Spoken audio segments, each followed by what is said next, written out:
라고 칭하시고 이끄시고 도우시고 함께 하실 줄 믿습니다. 오늘도 예배하시는 우리 모두를 하나님 축복하실 줄 믿습니다.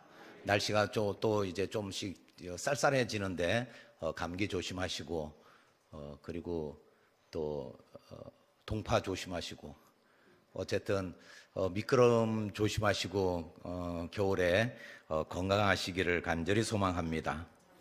오늘 말씀에 보면은 사도행전 9장 1절부터 9절 말씀에 보면은 사도 바울이 우리가 잘 아는 내용 아닙니까? 다메섹으로 예수 믿는 자들을 핍박하기 위해서 잡아들이기 위해서 달려가는 그 장면인데, 이 장면 속에서 이제 사도 바울이 예수님을 만나서 다메섹 도상에서 회심하는 그런 장면입니다. 회심하다, 회심 이런 단어에서 마음을 돌이켜 먹고 그 다음 과거의 생활을 뉘우치고 고쳐서 신앙의 눈을 뜨다, 이런 의미가 있습니다. 사도 바울이 오늘 이 상황 속에서 회심하는 이 사건 속에서 우리도 분명히 주님을 알게 되고 주님을 만나고 또한 우리 마음이 주님을 만났던 그 첫사랑들이 있을 것입니다. 주님을 또한 우리가 받아들이고 내가 신앙 고백하며 내가 주님 위해 살겠습니다, 내가 이제 믿음을 갖겠습니다, 이런 신앙 고백들이 아마 있을 것입니다. 우리가 믿음 생활 처음 하게 된 그런 동기도 있을 것이고, 그리고 또한 주님을 만나서 우리가 하나님을 위해서 내가 어떻게 하겠다, 이런 결단도 있었을 것입니다. 그런데 우리가 생각하는 이 초대교회 때의 회심과 지금은 교회 나오세요 그러면은 이제 제가 마침 그래도 한번 신앙을 가져보려고 하는데 이제 교회 나가볼까요? 이러면은 우리는 새신자로 등록하여서 교육을 받고 그리고 성도로 이렇게 부릅니다. 그렇게 하면은 이분이 이제 믿음을 갖게 되었구나, 회심했구나, 보통 이렇게 표현을 하죠. 어느 분들은 내가 이제는 진짜 결단하고 올해는 담배를 끊겠다, 올해는 술을 끊겠다, 올해는 정말 내가 밥을 끊겠다. 이거는 못 끊겠네요. 그래서 어쨌든 하여튼 내가 그런 결단을 하고 내가 교회 열심히 나가야지, 이렇게 생각하는 것으로 우리는 내 마음이 신앙인으로 변하고 내가 달라졌다라는 그런 의미. 저분 교회 안 다녔는데 요즘 교회 나오네, 이제 교회 나오니까는 믿음의 사람이 됐네, 이렇게 보통 우리가 생각합니다.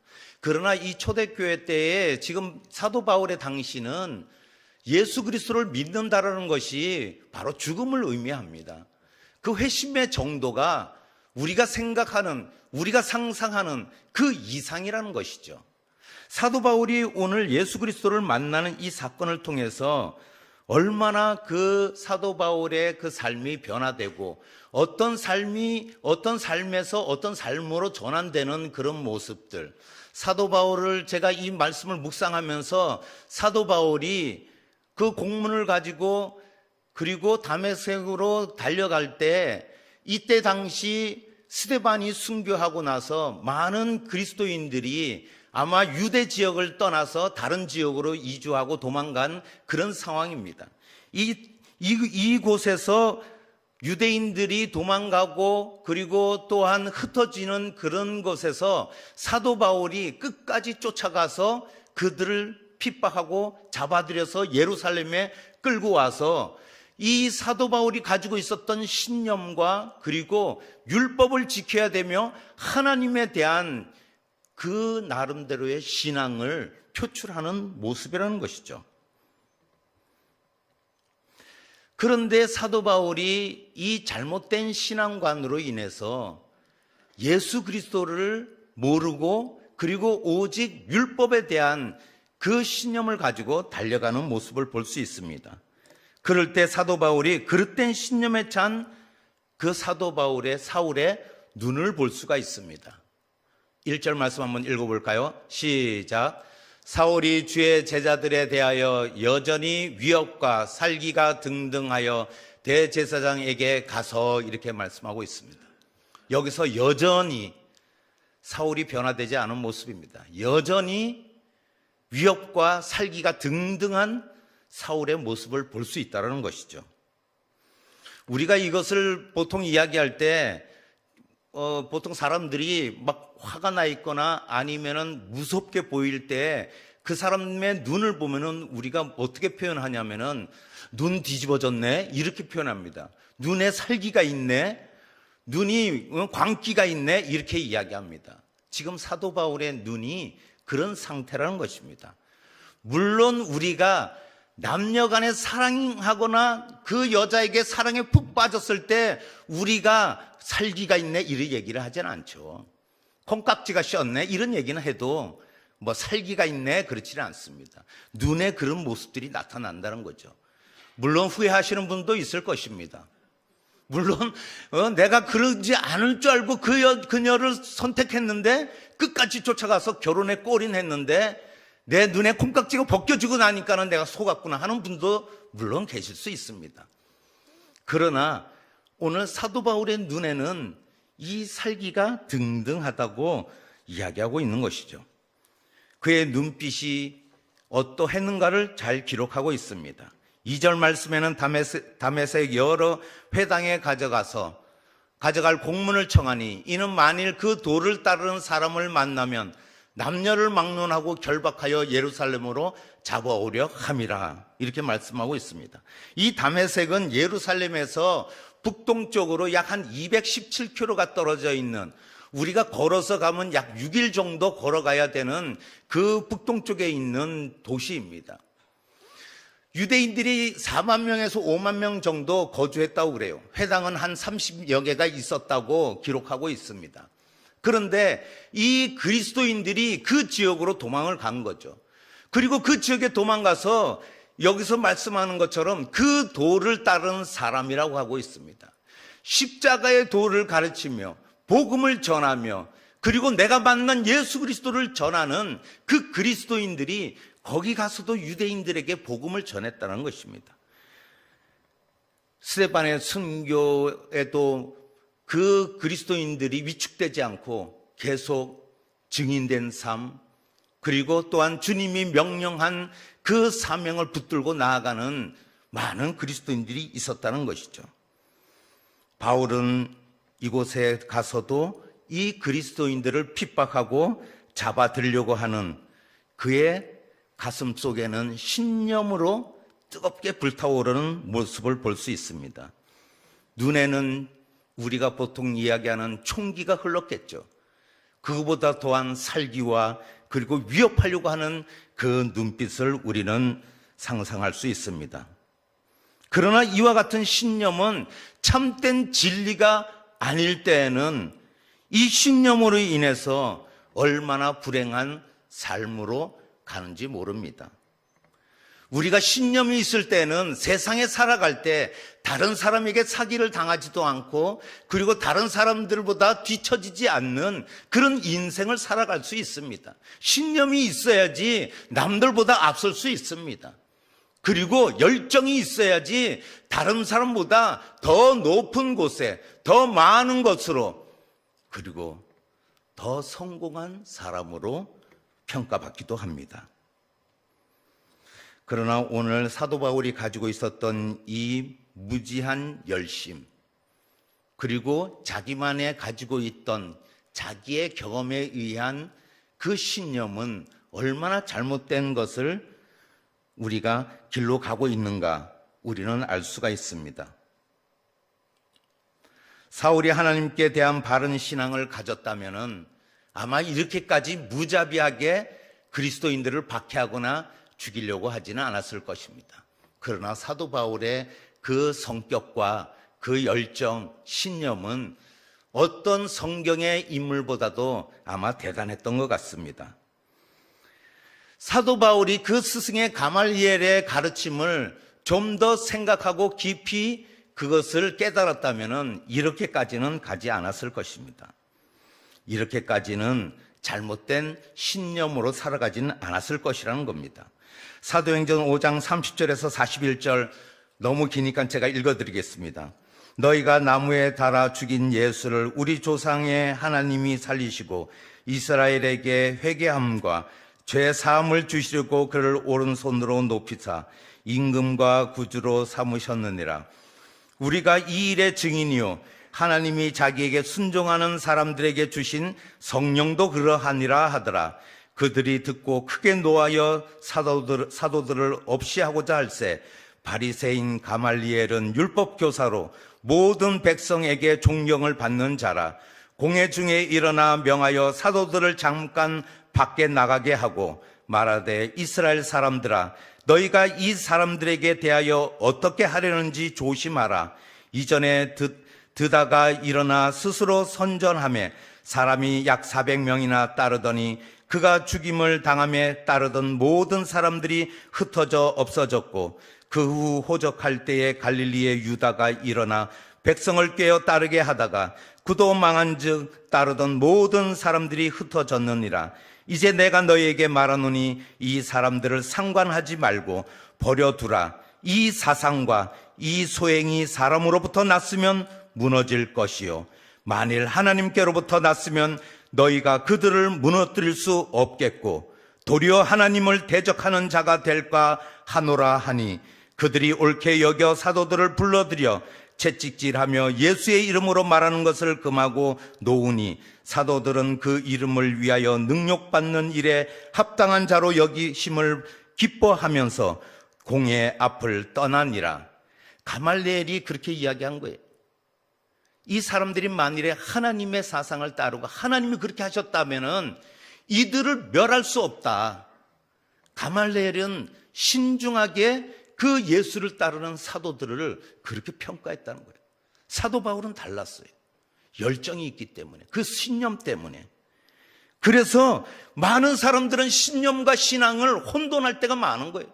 교회 안에서 우리가 신앙인인 것처럼 보이지만은 어느 때는 자기 신념을 드러내고 나아가는 모습에서 정말 저 사람이 신앙인이 맞아? 세상 사람들이 그렇게 볼 때가 있다는 것이에요. 세상 사람들이 교회 나가는 사람이야 하는데 어느 때는 보면은 정말 저 사람이 하나님 믿는 사람이야? 이것이 무엇이냐면 나는 신앙으로 이야기하고 신앙으로 행동한다고 하지만은 내 잘못된 신념이 드러나고 그것을 더 크게 내가 드러낼 때 세상 사람들은 신앙을 제대로 보지 못하고 저것이 신앙이면 나는 저런 신앙 안 따르겠어. 이런 사람도 나타난다는 것입니다. 신념은 자신이 가진 지식과 경험에 근거하여 스스로 갖게 되는 것입니다. 그러나 신앙은 하나님의 은혜로 갖게 되는 것이죠. 우리가 믿음을 갖는 것은 내가 믿어야지 해서 가져진 게 아니라는 것입니다. 내가 믿음을 가지고 신앙을 갖는다는 것은 전적인 하나님의 은혜로 나를 부르시고 나를 선택하시고 나를 계획 가운데 이끄셔서 자녀 삼아 주셔서 내가 그 신앙인으로 지금 살아가고 있다는 사실입니다. 신념은 실패 없는 인생을 살 수 있게는 하지만 진정으로 성공한 인생으로 살아갈 수 있게 하지는 않는다는 것입니다.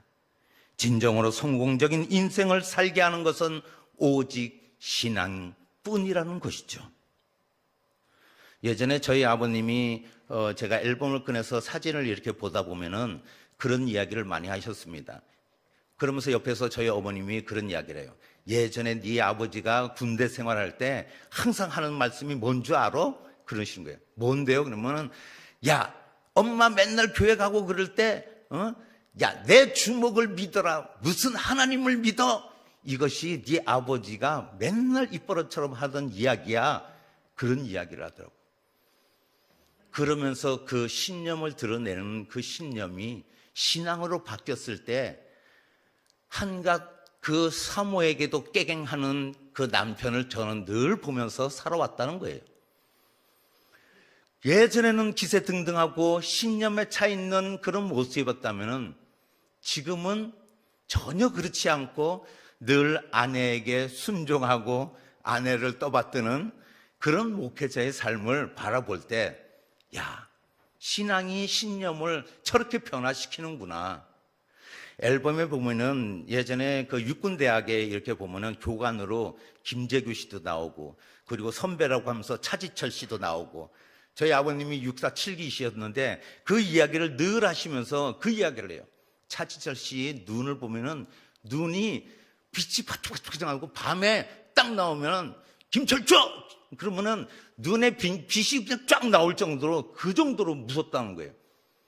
근데 이분들이 그런 신념들로 살아왔을 때 그들 신념으로 인생이 성공하지 못했다. 그것을 저는 이 말씀을 묵상하면서 깨닫게 되더라는 것이죠. 결코 신념이 우리 인생을 성공적으로 이끌지 못한다는 것입니다. 우리 예틀 성도님들은 어떻습니까? 내가 뭔가를 성취하기 위해서 그 신념을 가지고 내가 열심히 살아갈 때 얼마나 많이 있습니까? 그러나 우리가 신앙의 눈으로 바라볼 때 이웃의 아픔이 보이는 것입니다. 우리가 신앙의 눈으로 볼 때 교회에 내가 할 일이 보인다는 것이에요. 내가 신앙의 일을 하고 신앙인으로 살아갈 때 하나님의 뜻이 그리고 하나님의 계획이 보인다는 거예요. 그렇지 않고는 나의 신념으로만 행동할 수밖에 없다는 것입니다. 늘 하나님의 뜻을 분별하며 하나님의 기쁨이 되는 우리 모든 예틀 성도님 되시기를 축복드립니다.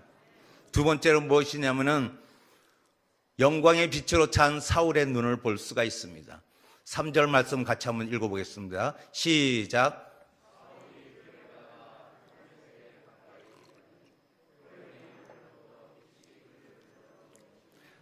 사울이 다메섹 그 도상을 향해 가는데 다메섹에 거의 이르렀을 때 그럴 때 하늘로부터 호련히 빛이 비춰졌던 것이죠.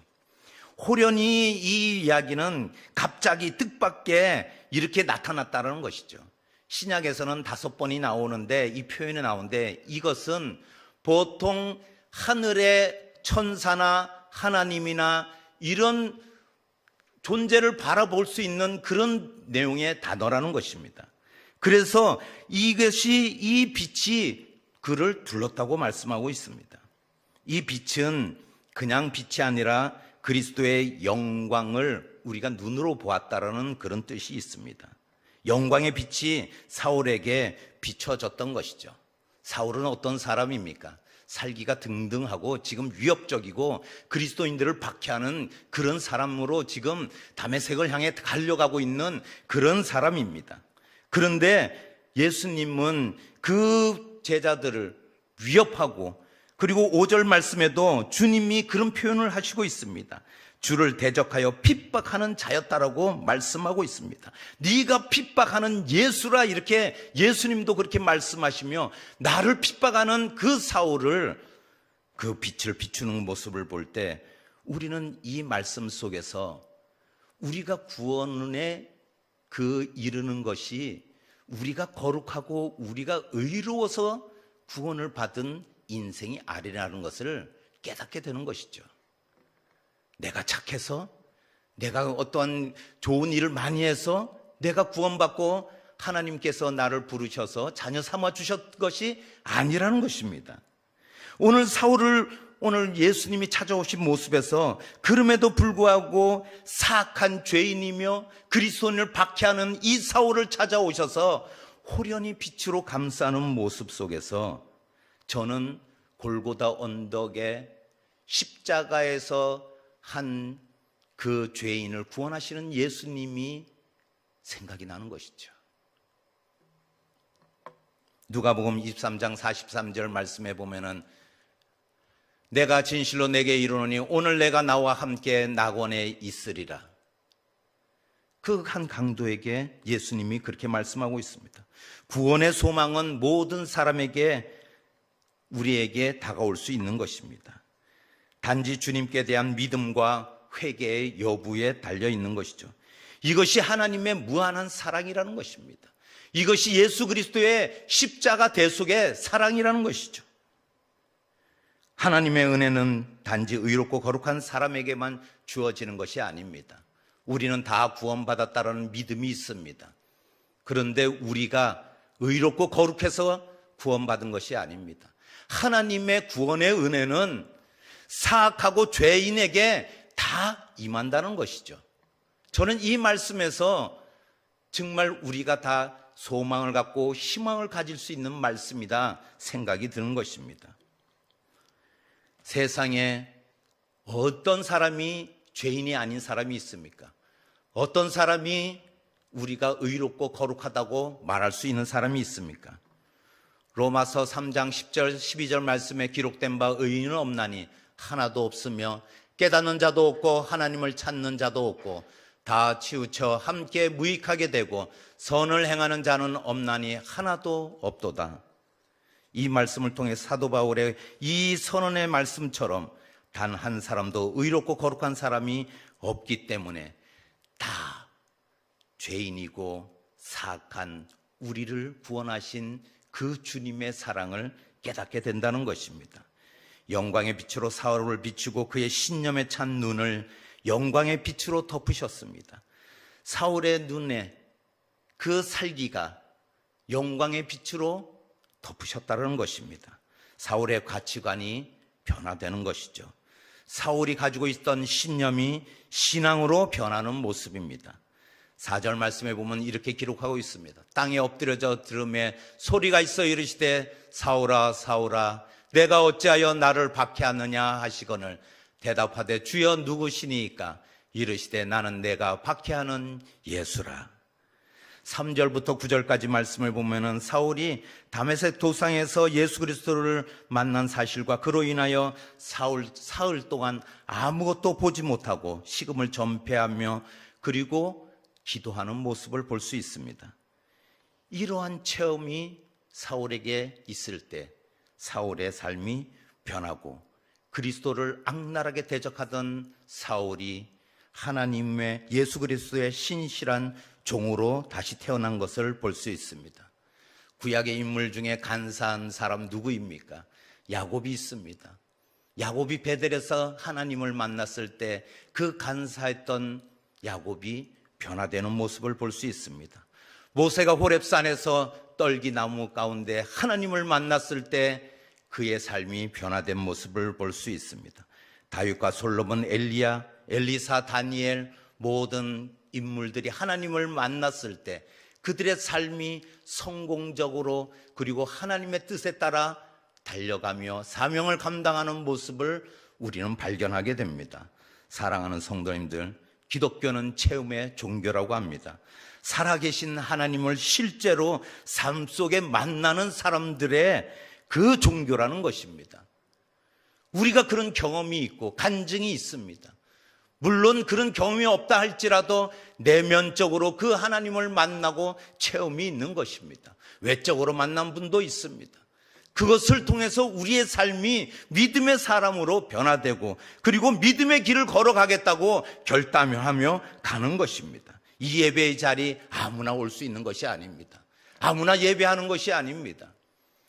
그 경험이 있기 때문에 예배하고 하나님을 찬양하며 하나님의 자녀로 살아가는 것입니다. 먼저 경험이 아직도 내 안에 하나님을 만난 체험이 없다고 자포자기 하시거나 아니면 낙담하신다면 구하시면 됩니다. 주님 만나 주시옵소서. 사울과 같이 만나 주시옵소서. 그리하여 내가 주님을 경험하고 성공적인 인생을 살겠습니다. 기도할 때 하나님이 찾아오셔서 만나 주실 줄 믿습니다. 마지막으로 비늘이 벗겨진 사울의 눈을 볼 수가 있습니다. 18절 말씀, 즉시 사울의 눈에서 비늘 같은 것이 벗겨져 다시 보게 된지라 일어나 세례를 받고 이렇게 말씀하고 있습니다. 아나니아가 안수 기도를 하여 주어서 사울이 사흘 동안 보지 못하고 눈에 비늘이 껴서 막으로 인해서 보지 못했던 상황이었습니다. 그런데 이 눈에 비늘이라는 것은 물고기의 비늘이라는 뜻입니다. 비늘과 같이 뭔가 막아져 있다는 것이죠. 사도행전을 기록한 사람이 누구입니까? 누가이죠? 사도행전을 누가가 기록하고 누가복음을 누가가 기록하고 그런데 이 누가가 어떤 사람입니까? 의사였습니다. 의사가 사도 바울의 그 현상을 그것을 복격하면서 무엇을 생각했냐면은 의사의 소견대로 이것이 그냥 영적인 눈이 띄어진 것이다 그렇게 본 것이 아닙니다. 눈에 비늘이 쌓여져 있어서 그 눈이 보지 못했던 눈이 벗겨짐으로 인해서 그 눈을 보게 되었다고 의사의 소견대로 진단하고 있는 것입니다. 그 이후에 사울의 삶이 완전히 달라지는 모습을 볼 수 있습니다. 비늘이 벗겨지고 세례를 받고 19절 말씀에 음식을 먹음에 강건하여 지니라. 사울이 다메섹에 있는 제자들과 함께 며칠 있을새 즉시로 각 회당에 예수가 하나님의 아들이심을 전파하니라. 사울의 눈에 비늘 같은 것이 벗겨졌을 때 다시 볼 수 있었습니다. 그리고 그 삶이 바뀌었다는 것이죠. 비늘이 정확하게 무엇인가는 우리는 알 수 없습니다. 그러나 분명한 사실은 그 비늘이 벗겨졌을 때 우리가 사울이 볼 수가 있었다는 것입니다.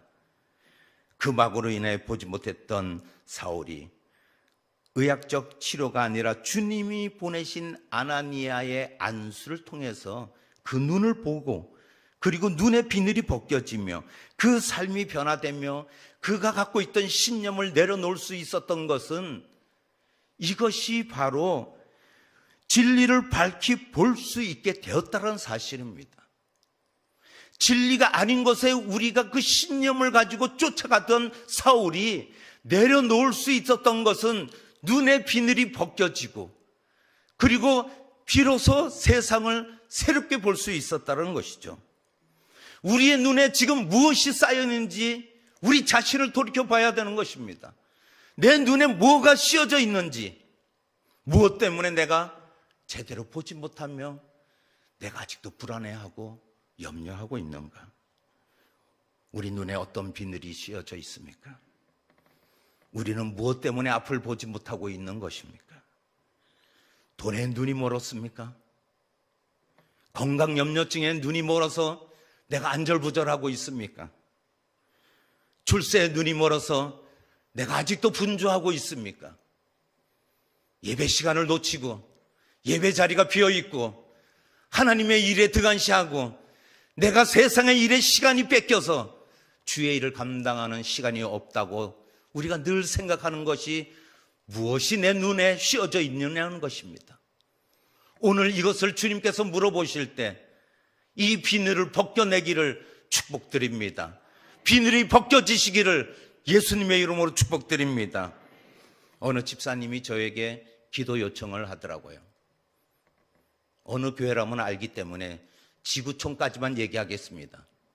근데 그 집사님이 저에게 전화를 해서 그러더라고요. 목사님 기도 좀 해주세요 그러더라고요.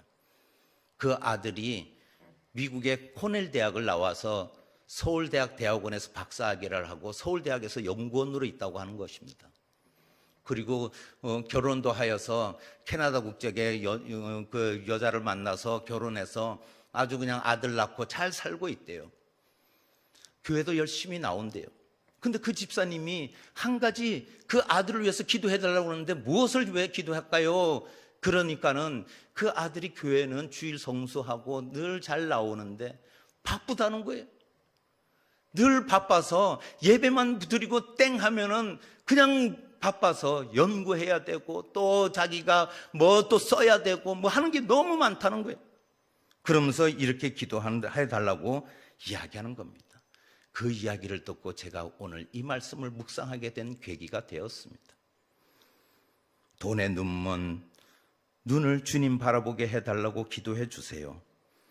출세를 위하여 분주하게 달려가는 바쁜 손과 다리를 주님 위해 사용해 달라고 기도해 주세요, 목사님. 세상 사람들의 눈에 자랑거리가 아니라 하나님의 자랑이 되게 해달라고 우리 아들을 위해 기도해 주세요. 세상 일보다 하나님의 사명을 붙들고 감당하는 아들 되게 해달라고 기도해 주세요. 저에게 이렇게 부탁을 하더라고요. 제가 그 이야기를 듣고 제가 생각하며 기도해야지 마음을 먹었는데 우리는 어떻게 지금 분주하게 살아가고 있는가 제 자신과 우리 성도님들을 한번 상상해 보았습니다. 우리도 때로는 주님 붙들고 세상을 살아가는데 분주하고 다른 것을 붙들 때가 있습니다. 그러나 오늘 이곳에 계신 분들은 분명히 주님 붙들고 계신 줄 믿습니다. 주님을 위하여 지금도 신앙을 붙들고 우리가 끝까지 포기하지 않는 모습을 저는 보게 되었습니다. 그런데 어떻습니까? 주님 붙든 손이 병마가 와서 그 손을 짓밟고 있더라는 것이에요. 놓고 싶어요. 너무 아파요. 우리가 그런 경험이 있잖아요. 뭘 쥐고 있는데 갑자기 누군가가 발로 내 손을 밟았을 때 내 손 마디마디가 부러지는 것 같이 아플 때, 주님 붙들고 있는 손을 가난이, 경제적인 문제가, 물질로 인해 고통당하는 그 어둠의 세력들이 내 손을 밟을 때 너무나 또 아픈 것 경험해봐서 우리는 잘 알고 있습니다. 손을 놓고 싶습니다. 문제가 우리 손을 밟을 때 그 문제 때문에 나는 피하고 싶고 손을 피고 싶어요. 쥐고 있을 때 밟을 때 그 내 손가락 마디마디가 아픔을 못 참을 때는 손을 피고 놓고 싶더라는 거예요. 그러나 사도 바울은 그 눈의 비늘이 벗겨졌을 때 세상 사람들이 뭘 하든 회당에 가서 예수가 하나님의 아들이심을 전파하는 모습 속에서 저도 이 말씀 속에서 아파도 놓지 않겠다고 다시 결단하게 되더란 것입니다. 이것이 바로 사명입니다. 사명은 주의 일을 감당하며 살기 위해 감당하는 것이 아닙니다. 사명은 죽기 위해 주의 일을 감당하는 것이며 주의 일을 감당하다가 죽더라도 하는 것이 사명이라는 것입니다. 사도 바울의 사명인 것입니다. 다시 사명을 붙들고 믿음으로 나아가시는 우리 성도님 되시길 축복드립니다. 인내하셔야 됩니다. 아파도 손을 펴서 주님을 놓는 것이 아니라, 주의 일을 놓는 것이 아니라, 사명을 놓는 것이 아니라 그 밟는 세력을 참고 견디며 주님 힘 주시고 이길 힘과 피할 길을 예비하여 주셔서 이거 감당하게 하여 주시옵소서. 이 손 놓지 않게 하여 주시옵소서. 내 손가락이 부러지더라도 안 놓겠습니다. 주님 도와주세요.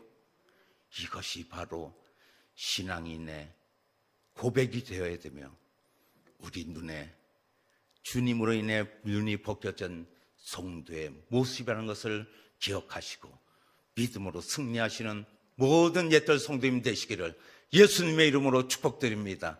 예수님의 이름으로 축복드립니다. 기도하시겠습니다. 사랑해 주님 감사합니다.